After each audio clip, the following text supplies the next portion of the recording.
Mid-fights are a staple of 6's TF2, and it's no surprise that a team that struggles to win mid will also struggle to win games. I'm Grape Juice, and today I'm here to teach you all about the fundamentals of winning mid-fights, including general team-based stuff, certain mid-fight layouts, as well as some class-specific tips to improve your game on an individual level.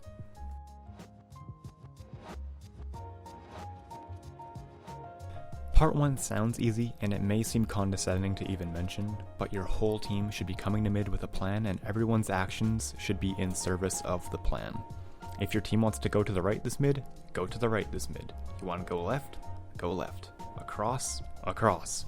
A simple thing like this will lead to fewer unnecessary deaths that will snowball for the rest of the mid fight, and potentially the rest of the round. Two exceptions to this are demomen and roaming soldiers, because they are usually the first two players to mid. In the demoman's case, you can call out that you would like to change the plan based on if your early damage is very good, or if you mess up your rollout. In the roamer's case, you can do a fast rollout onto the enemy demoman, or onto high ground for early spam damage, and then jump away to the rest of your team without getting killed. The two most common mid-fight layouts are the pace-based mids and the direction-based mids. A pace-based mid revolves around how quickly your team plans to directly engage the enemy team, with the basic strategies being to hang back and let your soldiers and demoman deny the enemy team from crossing the point, and getting your scouts to kill the soldiers who land on your demoman and medic, while the other basic strategy being to jump your soldiers across early, landing on the demoman or medic with your scouts, demo, and medic following up your soldiers across the point. A direction-based mid is how it sounds, but they tend to be a bit more complex than the pace-based mids. This is because there is more variation on how a mid can play out. That might sound intimidating, but at its most basic level, all it really boils down to is committing to a side regardless of where your opponents go, committing to the opposite side that your opponents go, and rotating around mid while your team trades damage and fights for superior positioning, or committing to the same side that your opponents go and engaging in an all-out DM fight. Where the strategy lies in a mid-fight is being able to anticipate what your opponent wants to do and applying an appropriate counter. For example, on process mid, if the enemy team insists on playing your right side every mid, you can play a central rollout where your demo contests the point and the health pack, your scouts play the high ground on the rock and point, and your soldiers are ready to bomb off the left wall or over the point, when your demoman can then walk back to the right side and crush the enemy team in the corner. As another example, on Metalworks, let's say that the enemy medic decides to walk out backdoor into Valley to avoid taking early spam damage, and their scouts play more passively to get ready to clean up your jumping soldiers who've been bombing aggressively all game. At this point, if you know that their medic is going to go out backdoor because they fear the spam, your team can now make the adjustment where instead of playing for your soldiers to commit to dying with their bombs so your team can follow up, they instead jump onto the middle point high ground as your team walks forward and puts pressure on the Valley, ultimately locking the combo out. Which mid you attempt to do is generally up to the demoman, who on a map like Sunshine or Process will call out which side of the map they'd like to roll out to. Like I mentioned earlier, your demo may also call out a change of plans if he messes up his rollout, so it's important for your team to be ready to adapt to the call. A general tip that I have is to practice a variety of mid plans during your scrims. Having an inventory of strategies at your disposal will help your team be more well-rounded for your big matches. It's okay to have a strategy that you are more comfortable with, but you should aim to be at least a little comfortable on all the basic strategies going into your matches, as you never know when you'll have to throw the changeup that can save your team the game. Earlier in part 1 I mentioned spam a couple of times, and with good reason. It is a tool that is not to be underestimated. Hitting a 30 damage rocket on the medic doesn't sound like a lot, but what if your demoman also hit the medic with a 60 damage sticky bomb? That's 90 damage on a medic who is now very afraid of walking forward to heal their teammates up ahead of them. Something similar can be said for scouts, who need the health in order to contest high ground effectively, or a demoman whose presence alone can make a team fear walking forward. This example doesn't even take into account the fact that explosives can hit multiple players at the same time as splash damage. Imagine hitting 60 damage on 3 separate players all because you took your time and lined up some shots across the map. With all that in mind, your opponents will be trying to do the same thing right to you. Pay attention to your surroundings and make mental notes of what your opponents like to do each mid to avoid taking unnecessary rockets and sticky bombs.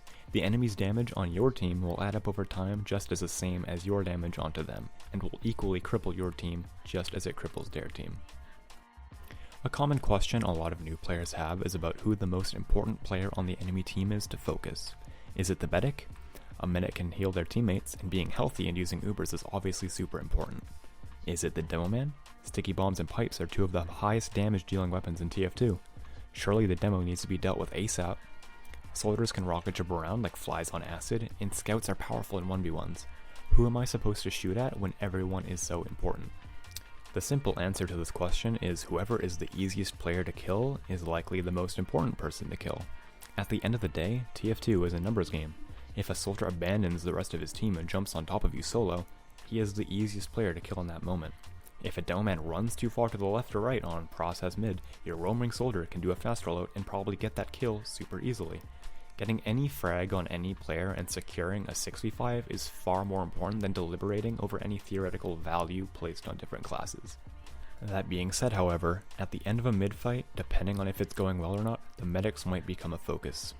If both medics are alive, just keep focusing the fragging classes and try to escape if your mid was bad, and push their team out to second if your mid was good. If your medic is dead and theirs is not, you need to try and kill their medic to equalize the Ubers. The last thing you want is to wipe on mid and the enemy team has a full Uber charge to use into your last point. If your medic is alive and theirs is dead, you need to prioritize protecting your medic. Making sure that you have an Uber to push into the enemy second or last point with is very important and will help your team win the round. Get your scouts onto high ground near your medic to deny the soldiers, and be aware of potential respawners on the enemy team coming back into the fight late. It is quite common for teams to go for mid-fight strategies that involve instantly killing the enemy's demoman or medic, and that shouldn't be surprising. I just mentioned that demoman has the two most powerful weapons in the game, being stickies and pipes. Likewise, yes, a dead medic is one that isn't healing his teammates and not using an Uber charge.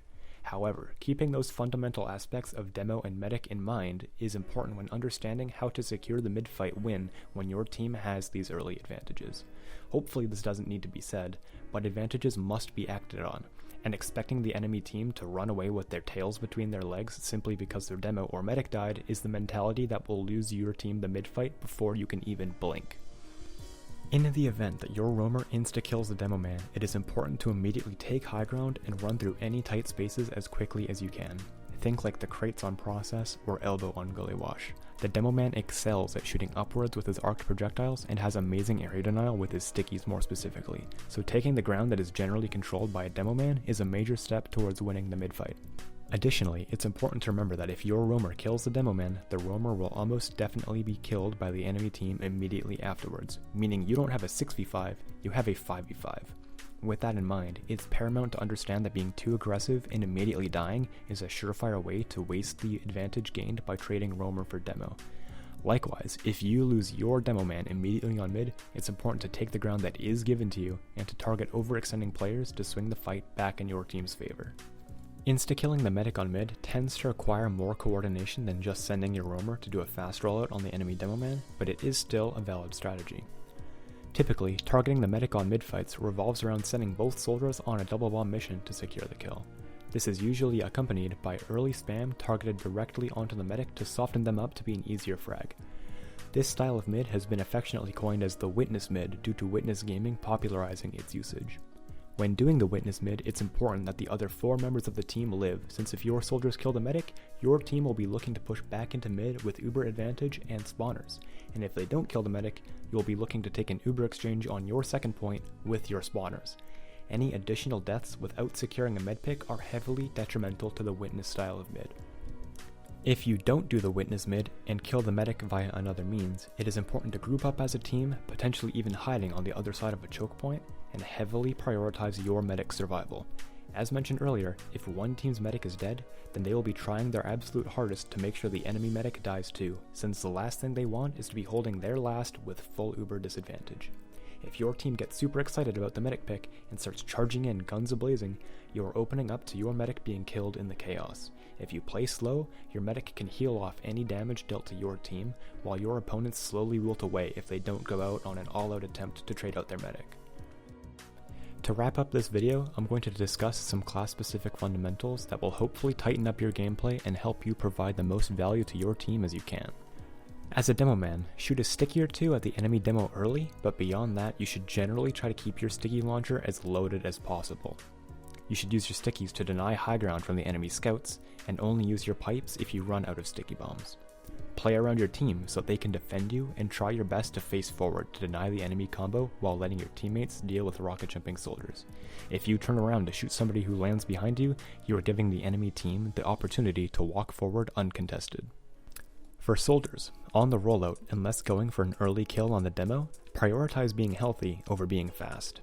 There's no point in being fast if there will be nobody for you to shoot at, and the extra health can help to increase your survivability. If you get to mid with less than 200 HP as a roamer, slow down and allow your medic to heal you more on the rollout, while pockets should run fast with the escape plan and get crit healed to 300. Once actually on mid, it is vital to communicate with your other soldier about bomb timing, landing zones, and targets. If you land at the same place, it's possible that you take the same damage from an enemy soldier who opts to help their team kill you. You may be forced into only one of you being able to take a health pack, as well as the enemy team knowing exactly where both of your soldiers are, which makes your recommit easier to deal with. Additionally, as a soldier, be sure to utilize fade bombs if your aggressive landings are getting you killed often with little return, or if you want to freeze the other team's scouts while you instead land on an isolated target.